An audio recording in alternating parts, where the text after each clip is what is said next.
Hi, welcome to the Prolific Pulse Poetry Podcast. And this one, I should probably call it Prolific Pulse Poetry and Art Podcast because I have two beautiful poets and artists here with me today. By the way, I'm Lisa Tomey Zonneveld with Prolific Pulse Press LLC. And with me today, I have Karuna Mistry and Pratibha Savani. And believe it or not, they're brother and sister. Can you tell? I think so. So welcome both of you today. We're so happy to have you and spill the beans. You've got a book coming out. Tell me about this book. What's it called? Right, so it's called Sojourn, Transcending Seasons. And I'll show you the book cover. Here it is. Absolutely beautiful. I see the tree and the tree's reflection in the water, and I happen to have some inside information that has something to do about the book. Right. And I'll show you the back because it's not complete. There's a spine, and there's the back. Excellent. Beautiful. So it's a complete wraparound art. Wow. So I want to first maybe have you tell us a little bit about yourself. So I'd like to do like an introduction. So we'll start with Pratibha. Tell us a little bit about where you are, where you're from, and what brought you to this point. But tell me a little bit about your history.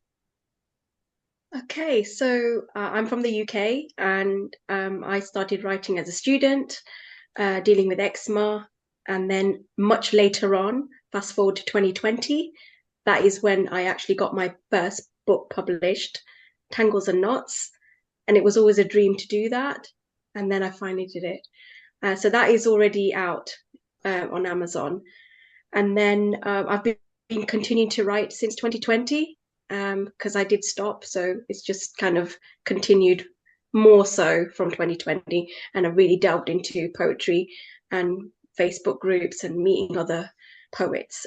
How I got to this stage, well, it's a little bit of a journey, and my brother will also kind of elaborate how our journey kind of coexisted together.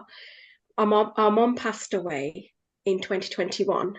I was already writing because I didn't know how to deal with grief, because I was already dealing with grief while she was alive because she had end of life care. So we know she was going to die.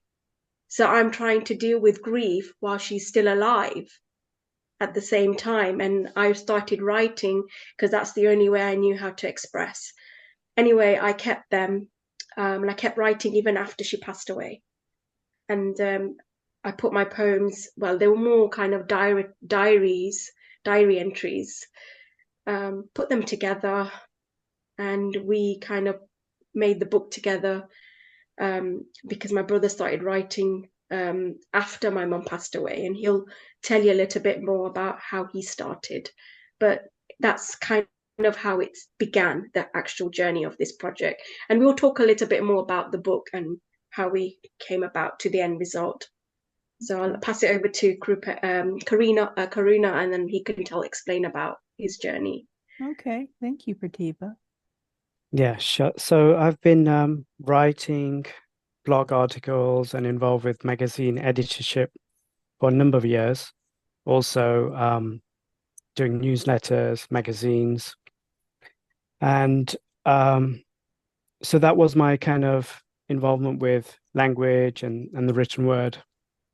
And then, as my sister said, when it came to dealing with our mother, and her passing away, all of those pent up emotions, dealing with that, somehow just triggered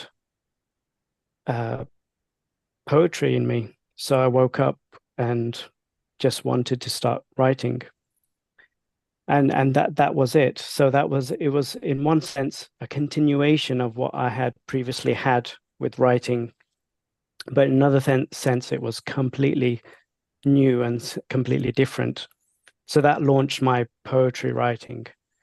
And the book, Sojourn, represents some of my earliest work from immediately after Mum passing away, dealing with all of that. Thank you. Well, as also someone who was a child of a parent that was also in end of life care, I had it a couple of times actually in my life, and I understand about the grief and when it does start, and it's a tough one. So kudos to both of you for taking that into the creative world and finding a way to work through these things. And as we all know, it's a long process. It's not, grief isn't something that's over overnight. It continues on. It just becomes different kinds of memories and celebrations of their life. So, but yeah, that's I'm sorry to hear of your loss, but I am happy that you found a way to express your feelings about that. So, well, this book, it's amazing, and I've got inside information now, so I'm kind of honored. Karuna sent me a little background information on it, and it really helped me get even greater understanding about what this is all about. What did inspire? You did talk about this being brought about by your mother passing away, and some things that have come from that. What made the two of you decide, okay, let's collaborate on doing this book? Right. Yeah. So when I started writing my poems, I kept it to myself initially, and I wasn't aware that my sister also was writing, in fact, all through that time. And so only in the aftermath of Mum passing away that we actually said to each other that we've been writing about Mum and our experiences. And so it was at that point where we decided, well, why don't we show our poems to each other? And when we did that, we realized actually we've got something to say, something to give out to the world, something to share. And it wasn't just a personal thing that we're going to write this about our mom, and it's very specific that nobody can join in. But the book is something very broad, very appealing, very universal to everyone because it shows a journey. There are, of course, snippets of our experiences with Mum, but it's also broad in a general sense of caring. How do you care for somebody who's going to pass away? And our experiences and our growth from that. So it's a very broad book that has become of it just from our collaborations. And I think Pratibha can explain a little bit more about what we did when we collaborated with the poems. Okay, Pratibha? The biggest thing was getting the structure right, and it took time to get the chapters in order. But we did that, and obviously refining the poems, editing them, polishing them. Now, Karuna had already done a lot of that because he had actually written poetry when he started writing. I had written some poetry, but a lot of it was also like a diary entry, but that could be created into a poem. So they were still, you could read it and it could read as a poem, as prose, but it needed a lot of tightening up because I just wrote it raw.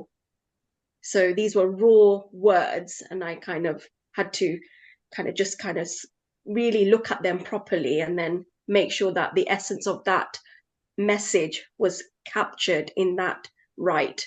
So they are poems, and a lot of them are prose as well. So the kind of diary entries, prose stroke poems, you could say. And they are quite short, they're not long poems. A lot of our work is quite short.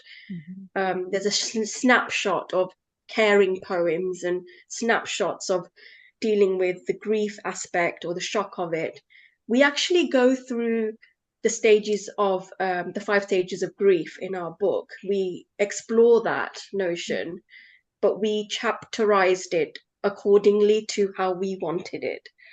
And so we've got 4 compartments or chapters in the first part, and then we got another 4 for the last part And it was a journey itself, and it took time because we couldn't work on it all the time. And this is why it's taken so long for us to get to this point. It's been in the making for like nearly 2.5 years. Wow. Literally. Yeah. So my mom passed away in October 2021. By December, we had exchanged our poems. Mm-hmm. So, and by then we knew we wanted to create a book. So we're going straight into January 2022 by then. So it's taken, a long time. And after we created the poems or set it all out, the structure of the book, we started formatting the poems. So they were shaped poems, different styles. We kind of worked on our individuality, our creativity, because trust me, I'm not a standard person. I do like to explore creativity as much as I can, and I ain't going to stop, not for writing. So I did that. My brother, I was surprised, he was doing the same. Yeah. I didn't teach him that. He just did his own thing, and we kind of realized how similar, in terms of creativity we were both going, because we both are artists Mm-hmm. first and then writers after. And also then the artwork followed. And, we can show you some artwork. I think if Karuna just shows a shape poem from the book, maybe a black page, so it gives an idea of what we created, and maybe an art piece, a black and white art piece, and then a color art piece. Yeah. So you get an idea of some creativity. This is just the introduction page. As you can see, it's a visual layout. This poem's called Clocks. And you can see there's something going on. It's not spaced out in the typical way. And then, as you say, there's some black pages we have, and we can show you, something.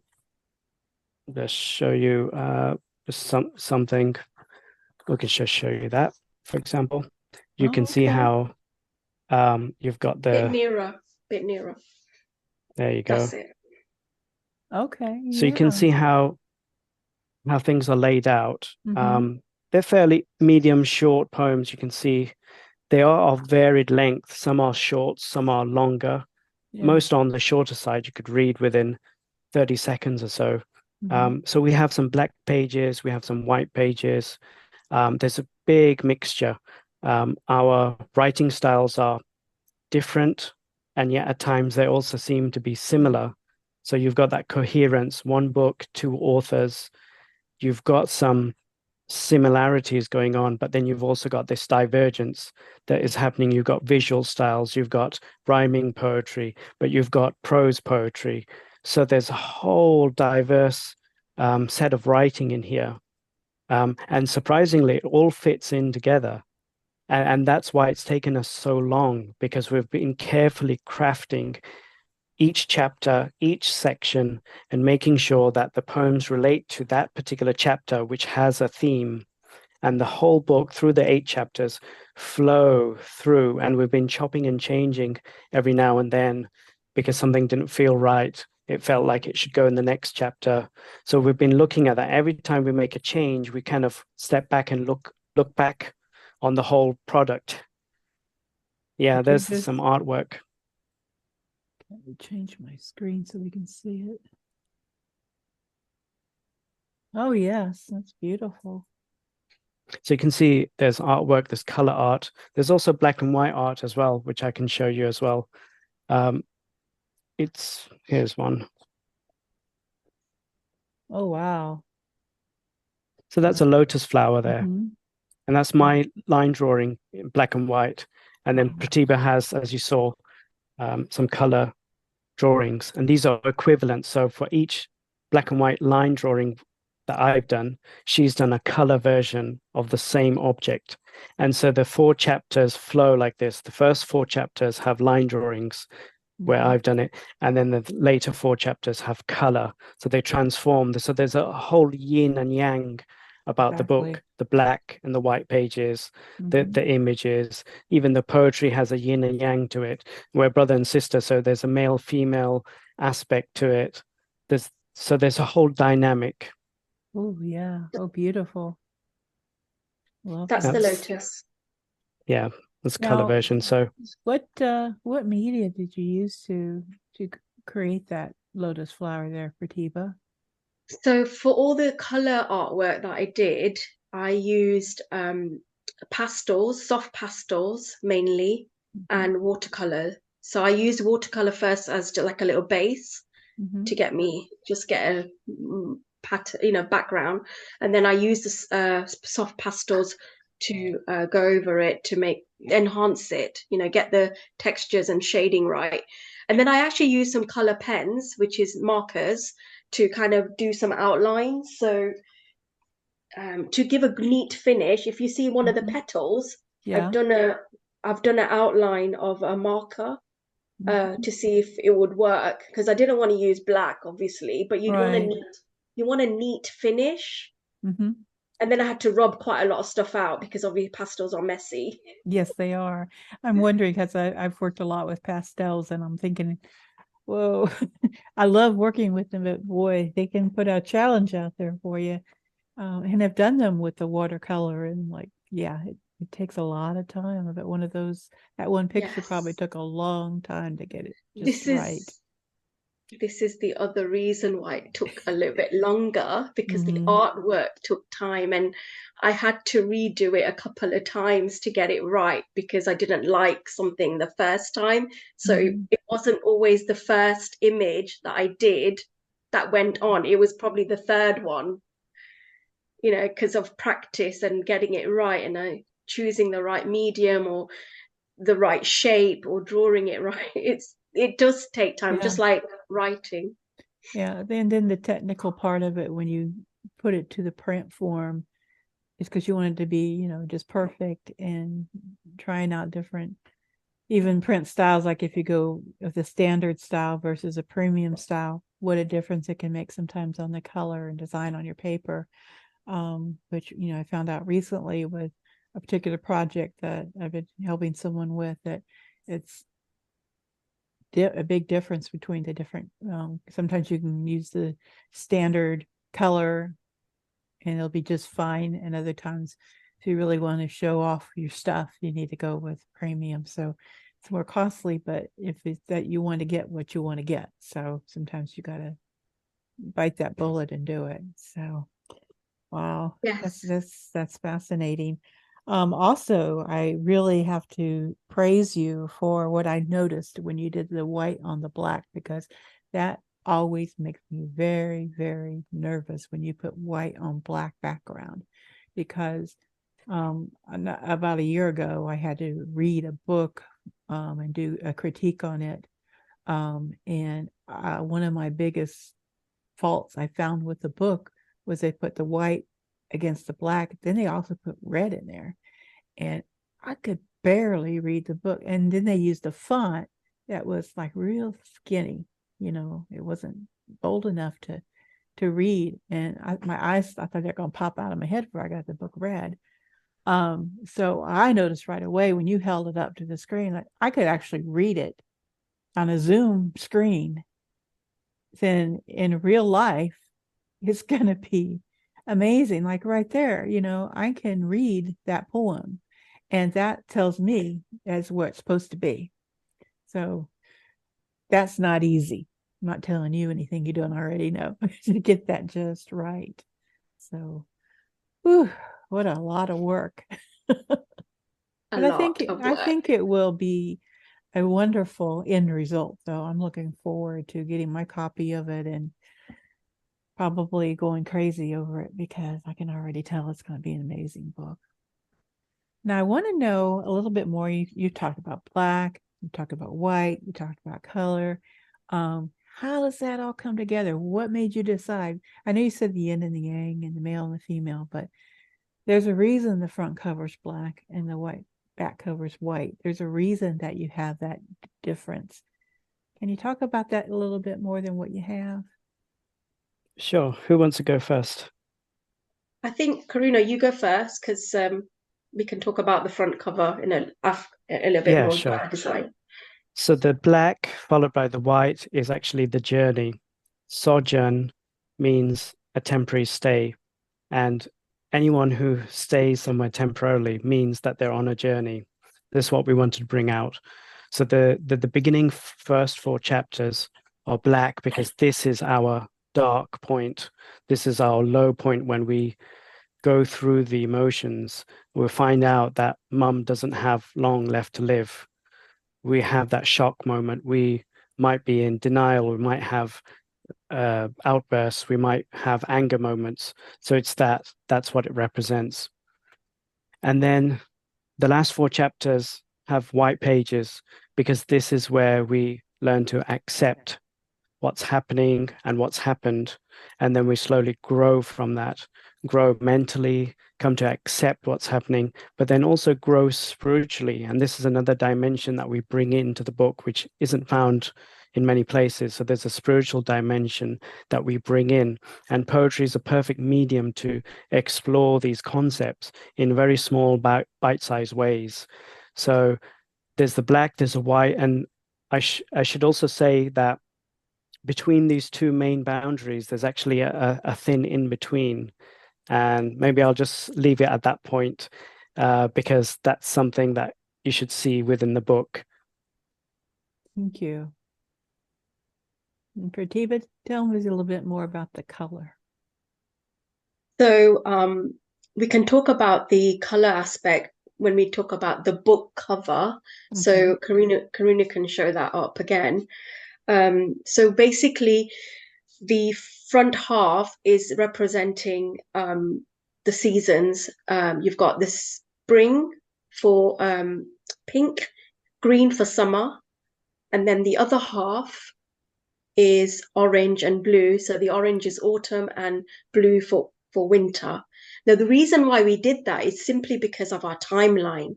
So it actually sort of represents a circle is also representing not only a window, but also a clock, a timeline. That's why we've got the seasons. So for us, the first bit, which is dark, that's when my mom in March, we found out what was happening. By October, she'd passed away. Mm-hmm. We had a 6-month window. That's why it's dark. On the flip side, after that, in the months that came after, in autumn and winter onwards, it was more about accepting and growing and developing our spiritual needs to deal with the loss of our mom. And so in the artwork, we kind of came up with this concept. It wasn't something that came overnight. It kind of happened slowly. So Karuna first thought about doing a clock because he was thinking about timeline.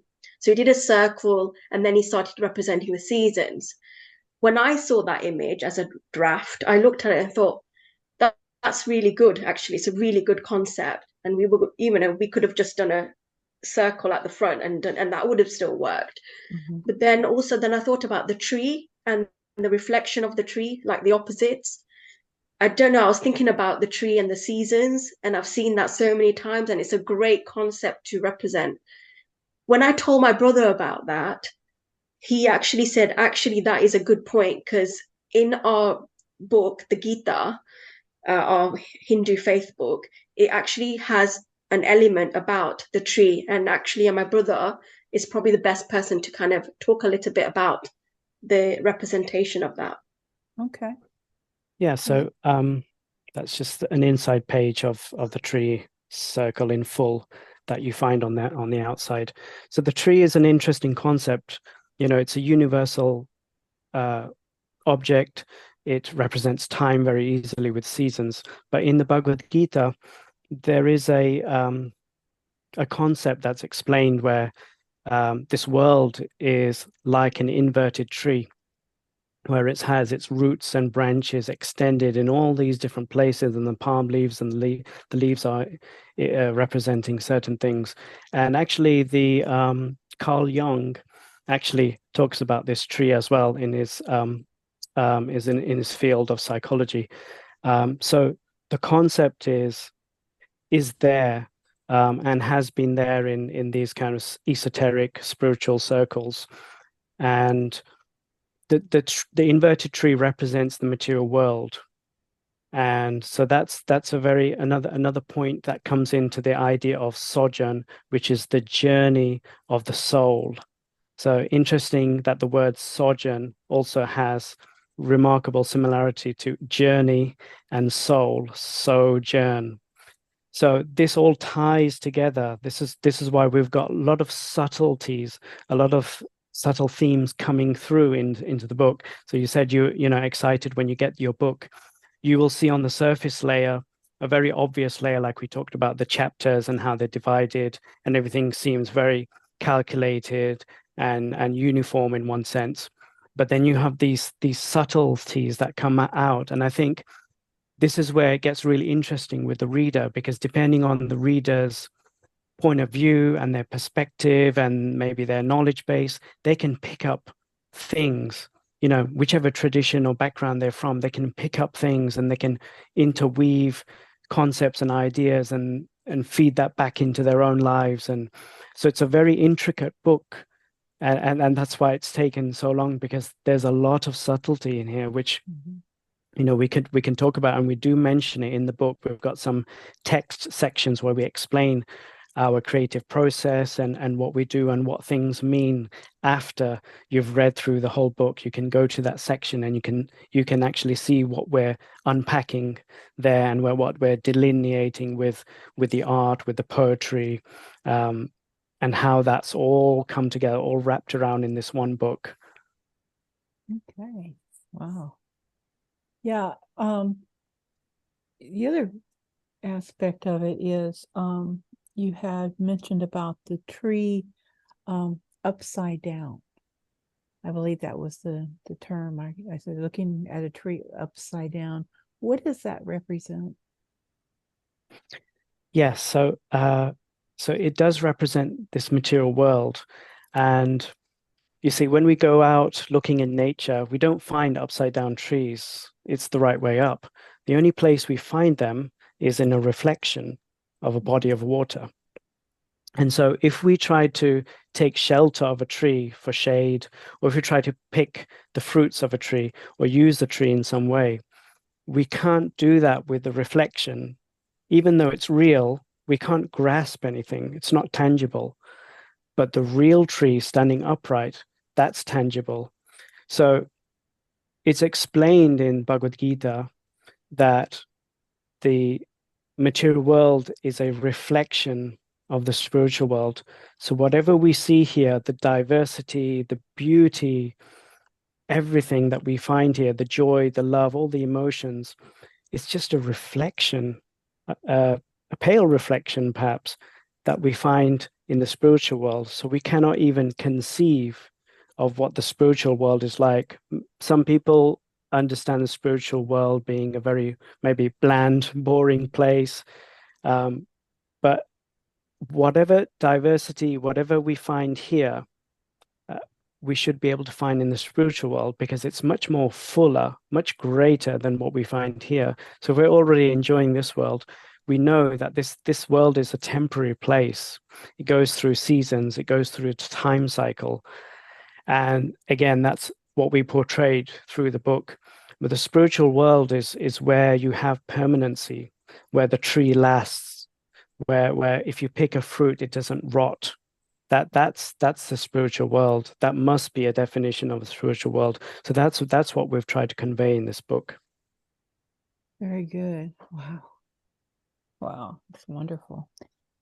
I was wondering if you all would share some poetry from the book.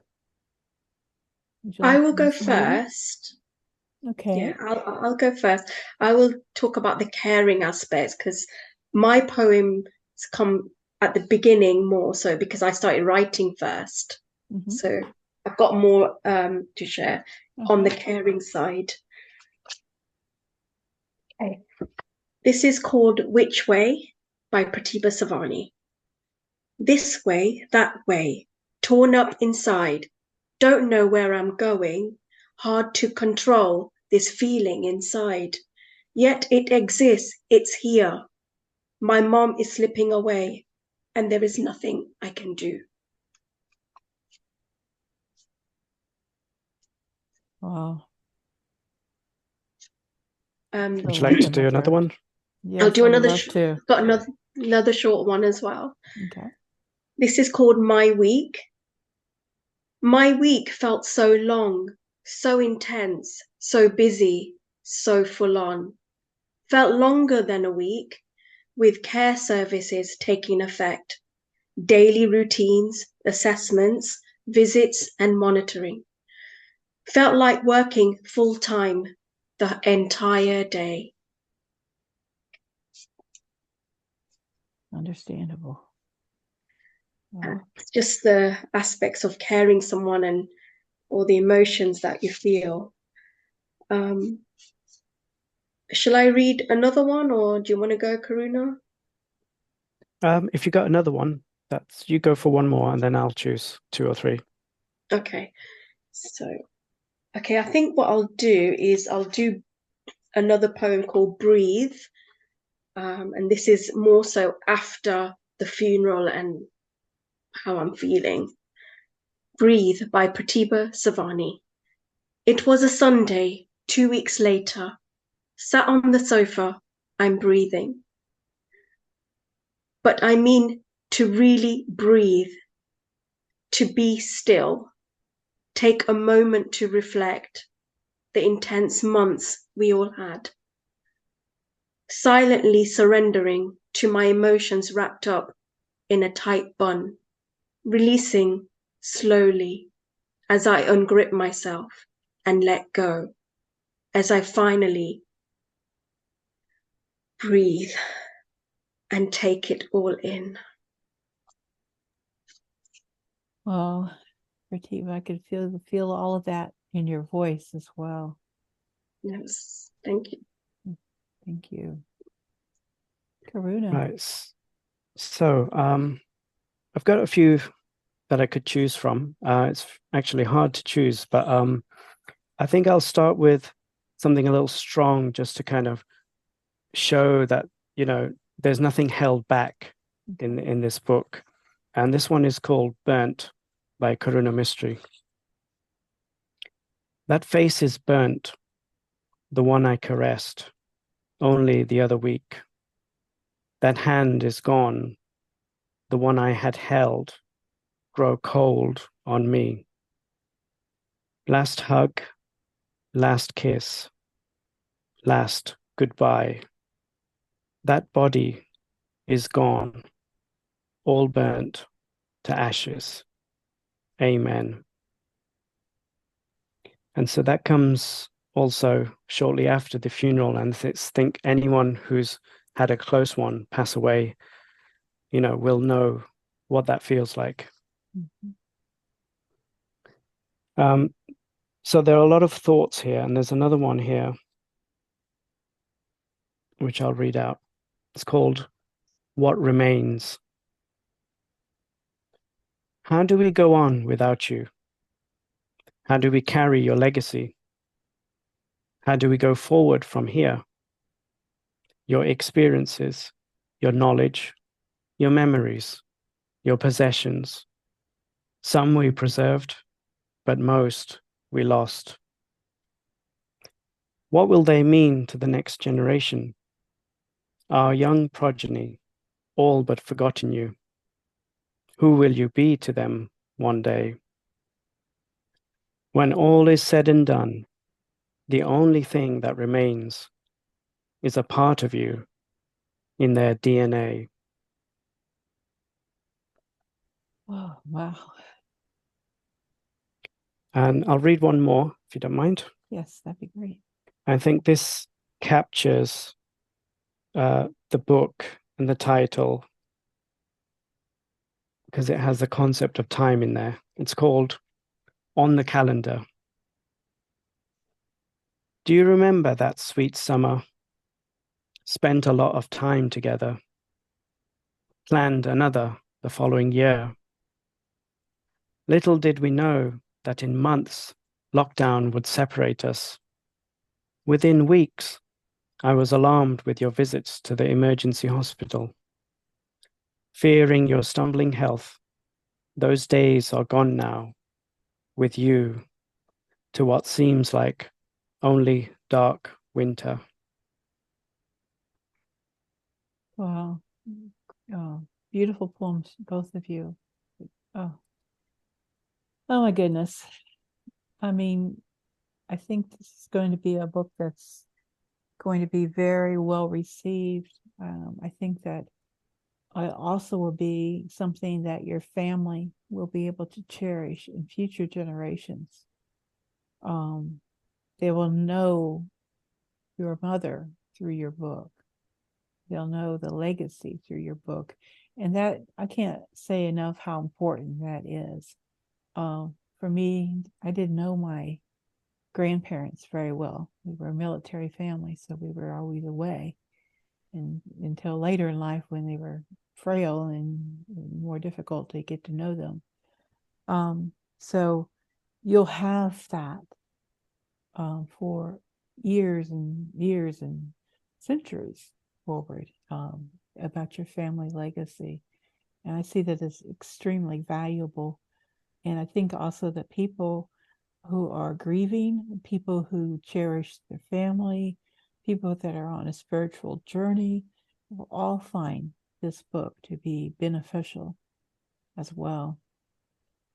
What plans do you have? Are you going to do local readings or some type of a formalized gathering with people in that area, or a family gathering or something to celebrate your publication of this book?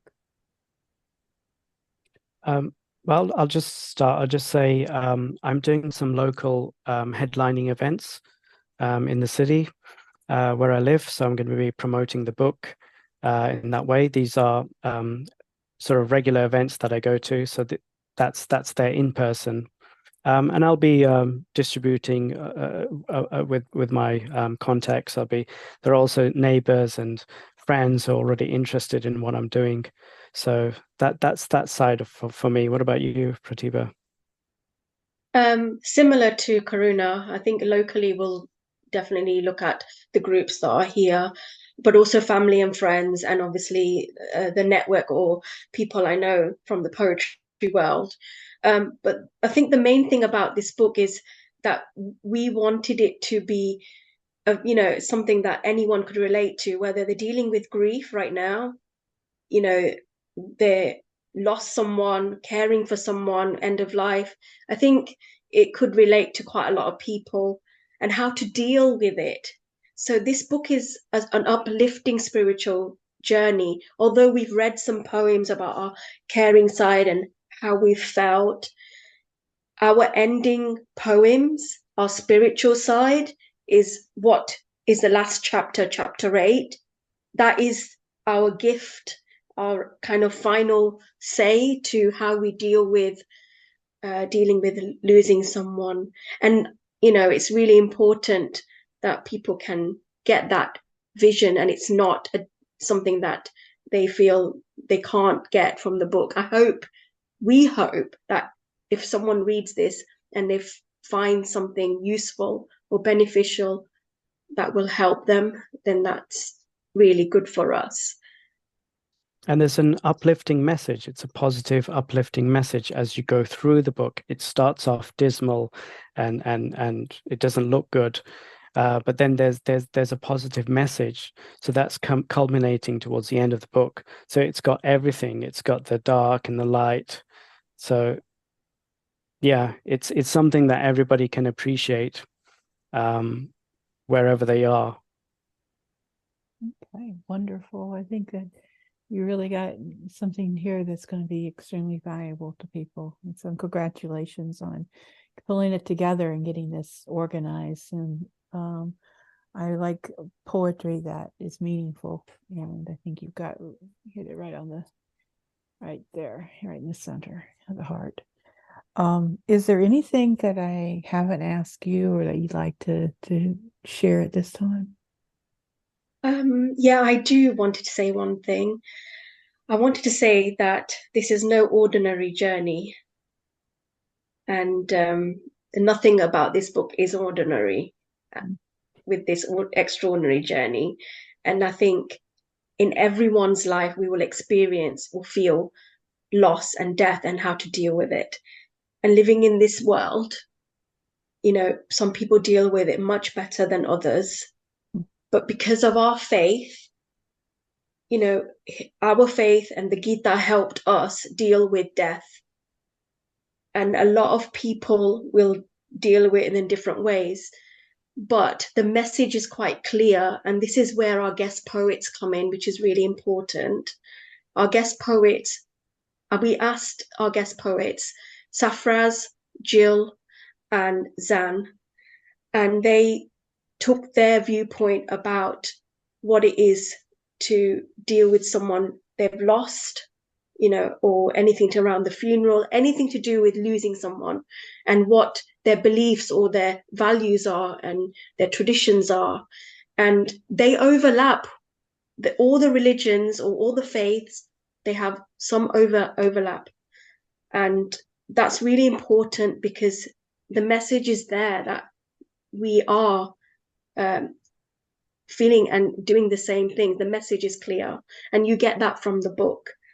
So we wanted to make sure that people understood it's just not our faith, it's all faiths have similar sort of messages. Karuna, do you want to expand on anything? Yeah, just following on from what I said before about the material world. So, and Sojourn being a journey of the soul. So, you know, our identities are usually, we just look in the mirror and we just see the surface identity of our face, our skin, and so on. But there's a deeper side to us, and that's, you know, we could look at something that we can't see, which is our mind, our consciousness, our memories, our feelings, our emotions. And then there's an even deeper aspect to that, which is that spiritual core. And it's this spiritual core which is actually common or universal to everyone. This is what unites all of us. So there are differences between bodies, male and female, human, animal, plant, but and there are differences between personalities, likes and dislikes. But underneath all of that, this is the spark. The spark is what we all have in common. That spiritual energy is what we all have in common, and this is the unification for all people, no matter their creed, their background, any walk of life. This is what's, whether you accept it or deny it, it's a fundamental truth, and this is actually what all world traditions actually promote in one way or another.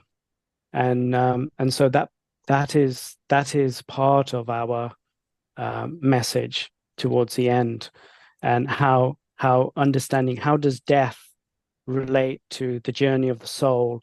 What is the journey of the soul? Who am I? Where am I going? Where am I traveling? I was just born so many years ago. What's going to happen to me at the time of death? Because it's going to happen to all of us one day, maybe hopefully very far from now, but it's going to eventually catch up and come to us. So where do we go from there? How do we understand our life and the world around us?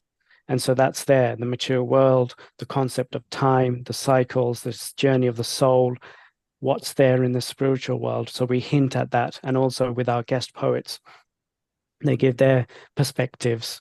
And as Sister has said, there's similarity. We can see that. But what we show is this culmination of spiritual common ground. That's what we all have. And it looks different, just like our faces look different. But underneath it all, we have something in common. And those who have explored a tradition, they know this. They do know this. Underneath the surface, they do know this. And this is what we're tying up. So it's not just a book on grief, on death, on bereavement. It's not just a book on how we dealt with it and how we grew with it and how we came to terms with all of this, but it's also that spiritual dimension, which in our opinions is the, you know, the crowning piece of understanding. It's not complete. Going through bereavement is not complete unless you have that spiritual understanding that actually ultimately we're something more than this body, and that something continues, our core essence, we do continue. That's the message. And I think many of your viewers and readers will resonate with that. Perfect. Well, I look forward to it. I wish you all the best. I look forward to when we do the book launch, which won't be much longer, and so we can all come together and celebrate.